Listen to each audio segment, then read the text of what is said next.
Ibu Emma dan saudara Baby.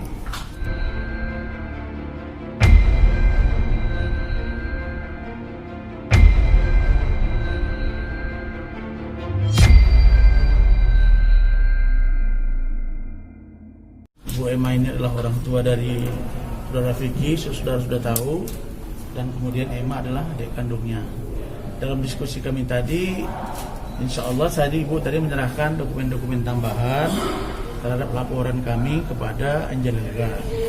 Kalau untuk keluarga itu dihandle oleh saudara Baby yang melaporkan. Kalau untuk Vicky itu saya sebagai kuasa pelapor karena Vicky sedang berada dalam tahanan. Nah, oleh karena itu maka kita berprinsip bahwa kasus ini harus jalan. Kembali saya tegaskan bahwa kita akan memberikan rasa yang sama apa yang dirasakan oleh Vicky Prasetyo akibat ulah dari Angel Elga. Kita juga akan berusaha maksimal agar Angel Elga juga merasakan hal yang sama. Bahwa mereka ini ada rasa kasih sayang atau tidak nanti kita lihat. Atau cinta mereka telah terkubur atau tidak nanti kita lihat. Yang pasti kita akan buktikan bahwa saudara Angel Elga juga ada pelanggaran hukumnya.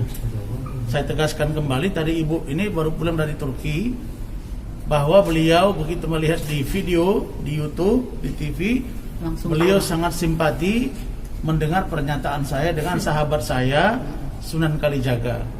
Beliau terharu karena saya dengan Sunan berkolaborasi, membantu. Saya simpati, saya katakan, karena saya sebagai seorang pria, sebagai seorang laki-laki, ar-rijalu qawwamuna 'alan nisa. Itu dalam ajaran agama. Laki-laki itu pemimpin bagi perempuan. Bukan perempuan yang memimpin laki-laki. Nah, dia apa yang dilakukan oleh Vicky? Dia bertindak, dia mencari pembenaran terhadap perilaku istrinya yang salah. Itu adalah satu tindakan yang wajar. Oleh karena hukum Indonesia mengatur tidak seperti Timur Tengah, maka Angel bisa selamat. Karena dugaan perzinahan dan atau tuduhan perzinahan harus dapat dibuktikan dengan ketika seorang laki-laki dan perempuan sedang melakukan hubungan seksual dan dalam keadaan bugil dapat disaksikan dua orang, bahkan lebih, barulah dia masuk dalam unsur-unsurnya. Kami setelah melihat beberapa video, ada 4 YouTube yang kami lihat dari channelnya Angel. Kita sudah Angel Elga Channel, kita sudah bawa ini ke Polda Metro. Kita menemukan bahwa Angel itu menyatakan dan atau menjustifikasi bahwa seorang Vicky Prasetyo adalah seorang penipu atau pembohong. Dia harus dapat buktikan apa yang ditipu dan apa yang dibohong. Yang kedua, dia mengatakan bahwa Vicky itu seharusnya sudah berubah. Saya pikir dia berubah. Berubah yang mana nih? Berubah yang baik menjadi lebih baik atau tidak baik menjadi baik. Itu harus juga dapat dibuktikan.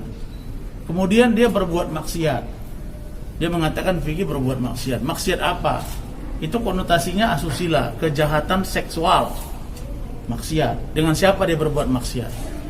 Harus juga dapat dibuktikan. Mengatakan keluarga Vicky juga penipu. Harus dapat dia buktikan apa yang ditipu oleh keluarga. Ibu aja mengatakan bahwa nanti ditambahkan dalam urusan-urusan ya kehidupan rumah tangga, beliau ini nggak pernah campur, ya Bu ya? Tidak pernah. Kalau mengatakan bahwa mereka berbohong, nggak pernah, mereka nggak bercampuri. Tapi mereka tahu bahwa Vicky itu kalau sudah sayang kepada seseorang, termasuk pada Angel, semua dia korbankan. Begitu ya Bu ya? Iya. Nah, jadi silakan tambahkan Bu. Di mana Tante? Apa aja berkas yang diberikan Tante? Ada tambahan. Ada tambahan. Seperti apa Tante berkas tambahannya? Gimana Pak? Oh iya, kalau gitu biar Baby yang dijelasin. Gimana Baby perwakilan dari keluarga? Ya, sebenarnya kemarin waktu bikin LP itu Mama masih ada di karantina ya Ma. Terus juga belum dari Turki kan kita di karantina 3 hari. Jadi kan saya belum tau. Nah, Jadi nggak bisa. Ya udah deh, mumpung waktu kosong kan, karena kan besok udah sidang gitu. Ya udah deh Ma, coba deh silaturahmi ke Om Masman gitu. Terus ada beberapa juga lah yang harus di dokumen gitu, nggak bisa kita sebutin. Itu aja sih paling. masalah perasaan mama terhadap si Vicky yang ditahan. Balik dari Turki melihat hal seperti ini mungkin ada yang mau disampaikan. Iya, tadinya kan saya nggak tahu bahwa ada pelaporan untuk si wanita itu. Begitu saya lihat di YouTube, maka saya terhentak, saya langsung pulang ke Indonesia gitu. Saya langsung, terus makanya saya datang ke sini mendatangi ini sebenarnya bagaimana gitu. Saya kan supaya jelas ya, saya datang ke kantor Pak Rasman untuk kedepannya seperti apa gitu. Selama di Turki update terus nggak perkembangan dari kasusnya Vicky? Selama di sana? Kurang, karena kan saya juga ikut suami punya kesibukan gitu. Kadang sekali-sekali aja saya ngecek handphone, begitu saya lihat ada laporan keluarga untuk si wanita itu, makanya saya kan sangat kaget. Terus saya langsung pulang aja ke Indo. Seperti itu. Dari pihak suami di sana mengizinkan untuk pulang ke sini atau memang ditahan untuk di sana? Ya pastinya mengizinkan. Cuma kan warga negara asing nggak boleh datang ke Indonesia. Sedangkan saya sendiri aja kena di karantina 3 hari. Apalagi untuk warga asing sama sekali nggak bisa. Ya. Sudah sempat ngejenguk Vicky di kantor? Enggak, belum. Kenapa alasannya? Memang belum Karena nggak bisa, memang belum bisa. Iya, karena ada COVID ini nggak bisa saya jenguk dia. Sebagai ibu mungkin di mana belum sempat ketemu tapi keberadaan Vicky lagi sedang dalam ditahanan, mungkin sebagai orang tua. Iya, namanya juga orang tua ya, siapa sih yang nggak merasakan gitu anaknya dijolimi sama wanita itu, sedangkan Vicky berkorban untuk wanita itu. Apapun yang wanita itu mau, Vicky usahakan.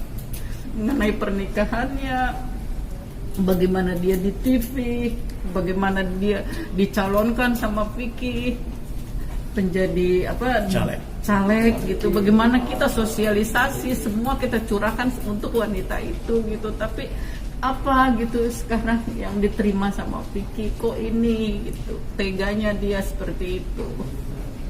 Sejak sampai di Indonesia sempat komunikasi dengan Angel? Oh enggak.